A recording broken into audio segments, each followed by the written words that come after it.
Film एक दूरस्थ ग्रह पर एक स्टेशन से शुरू होती है। नायिका रिया अच्छे अभियान की याद से जागती है। एक वॉइस असिस्टेंट प्रदर्शन प्रतिष्ठा को रिपोर्ट करता है जैसे कि यह चेरनोबिल न्यूक्लियर पावर प्लांट के अनुकूलन क्षेत्र में था। लड़की अंधेरे में चलकर रास्ता प्रकाशित करती है, अपने साथी के शरीर में एक चाकू निकालती है और फिर बैकअप पावर शुरू करती है, मेन डोर को डिसेबल करके। जैसे कि उसने सुरक्षा प्रोटोकॉल्स को भूल गया हो, उसे दार्शनिक ग्रह की विस्तृत परिस्थितियों में छोड़ देता है। एक अजीब परिदृश्य जो राख के समान लगता है। बाहर आते ही उसे एक कॉलेग का शरीर मिलता है जो एक बैग में लिपटा हुआ है, एक स्पेस सूट में पहना हुआ है जिसका हेलमेट टूट गया है। इस अज्ञातवास में कुछ भी समझने में असमर्थ रिया एक स्थूल आशा के साथ आगे बढ़ती है कि वह कम से कम इस धुंध में कुछ याद कर सकती है।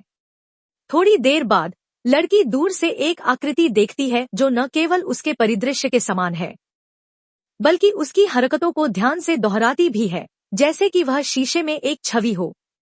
जब आकृति कोहरे में घुल जाती है तो लड़की देखती है कि वह एक चट्टान के किनारे पर खड़ी है। कुछ तथाकथित त्रिकोणीय किनारे के साथ एक आंख के बीच में गहरी रोशनी झलक रही है। उसके ऊपर आसमान में एक रहस्यमय वस्तु भी है जो आंख से लैप है।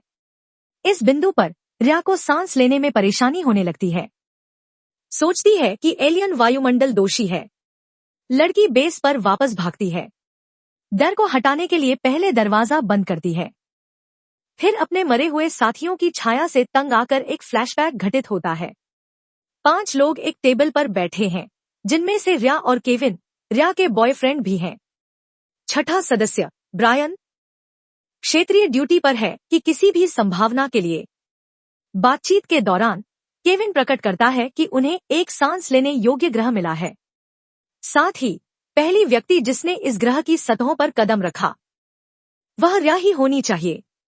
अपनी खोज जारी रखते हुए रिया एक मेडिकल यूनिट में पहुंचती है, जहां उसे फेरस्ट एड किट में रूप में विशेष पैच प्राप्त होता है जिसमें ग्राफिक्स के माध्यम से निर्देश दिए गए हैं।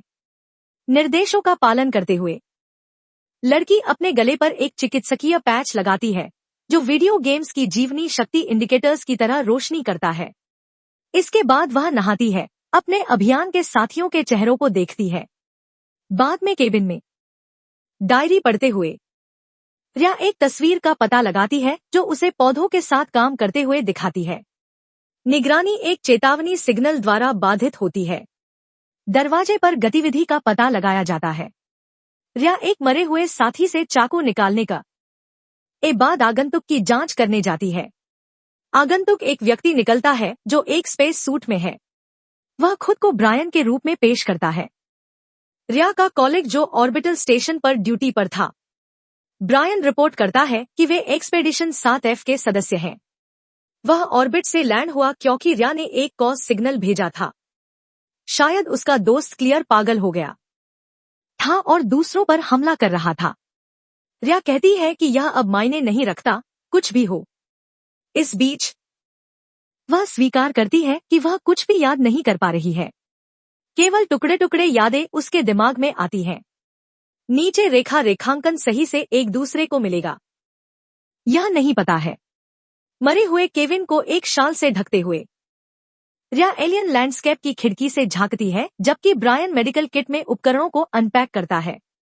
मॉडबॉट उसे स्कैन करता है, जबकि एस्ट्रोनॉट उसे बताता है कि वे सफर के दौरान दोस्त बने थे, भले ही वह उसे याद न कर सके। स्कैन के परिणामों के अनुसार रिया स्वस्थ है, केवल एक हल्का मस्तिष्क शोथ है। यह एक सिर में इंजरी पर आधारित हो सकता है जो भीड़ में हुई थी। ब्रायन पूछता है कि क्या उसे कोई लक्षण है जैसे कि बुखार, जिसके जवाब में लड़की कहती है कि हाँ, उसने एक फेरस्ट एड किट के स्टैंडर्ड बैंडेज से इलाज किया है। हालांकि स्टेशन में क्या हुआ अब भी एक रहस्य बना हुआ है। रिया और ब्रायन कमरे की जांच करते हैं, जिसके बाद लड़का लड़की को आराम करने देता है। उस पर पूरी तरह विश्वास न करते हुए रिया केबिन का दरवाजा बंद करती है। फिर भी यह उसे अपने मरे हुए साथियों की छाया से नहीं बचाती। बाद में रिया एक स्पेस सूट में सज्जा अपने गिरे हुए साथियों को सील हुई बैगों में पैक करती है ताकि उन्हें बाहर ले जा सके। प्रक्रिया के दौरान वह एलियन लैंडस्केप्स के सुंदर लेकिन मुर्दा नजारों में खो जाती है। रेडियो पर वे क्लियर के शरीर के बारे में बात करते हैं जो गायब हो गया है, जिसका मतलब है कि वह ग्रह की अनंत विस्तारों में कहीं जीवित है। आदमी सुझाव देता है कि वे उसे अपना वाली पहली मौका पर वहां से निकल जाए। उन्हें बस इंतजार करना है जब तक कि वे लैंडिंग मॉड्यूल के नीचे न हों। रिया फिर से भ्रम में पड़ जाती है, जिसे वह ब्रायन से छिपाना चाहती है। दोनों लड़के और लड़की लगभग बहस करने लगते हैं। बाद में लड़की खून के एक तल में एक कैंची निकालती है। उसे विजन आती है जहां वह उसे एक साथी को मारती है। रिया केबिन में एक नया पट्टा तलाश करती है ताकि बुखार को रोक सके। ग्रह की सतह पर एक तूफान शुरू होता है। खराब मौसम को देखते हुए ब्रायन अपनी साथी को बताता है कि बेस झेल लेगी, यह इसके लिए बनाया गया है। इस समय वॉइस असिस्टेंट नोटिफाई करता है कि बॉडी में एक दरार है, हम ऑक्सीजन खो रहे हैं। स्पेस सूट्स में सज्ज एस्ट्रोनॉट्स बाहर निकलते हैं और दरार को खोजने लगते हैं। वे एक एयर डक्ट में एक छेद पाते हैं, जिसके बाद लड़की एक संकरी सुरंग में चली जाती है जिसे गैसों से घायल होने का जोखिम है। जब वह दरार को खोजती है तो वह इसे वेल्ड करती है, लेकिन प्रक्रिया के दौरान उसे अपने मरे हुए साथियों की छाया दिखाई देती है। जब वह लौटती है तो वह ब्रायन के साथ क्लियर के पागलपन के कारण की चर्चा करती है। वह कहता है कि उन्होंने पर्याप्त वायु आपूर्ति नहीं है जो एक जांच करने के लिए पर्याप्त है। दोनों को वहां से उड़ान भरनी होगी जब ऑर्बिटल स्टेशन के सामने मौका मिले। रिया संतुष्ट नहीं है, लेकिन उसे विरोध करना पड़ता है। बाद में केबिन में डायरी पढ़ते हुए वह उस हालात को समझने का प्रयास करती है जो हुआ था। केविन का स्वेटर पहनकर रिया उसके साथ नजदीक की याद करती है, जिसके बाद वह सपना देखती है। वह सुंदर पेड़ों के बीच लेटी है जहां एक शोध ड्रोन परिचालित हो रहा है।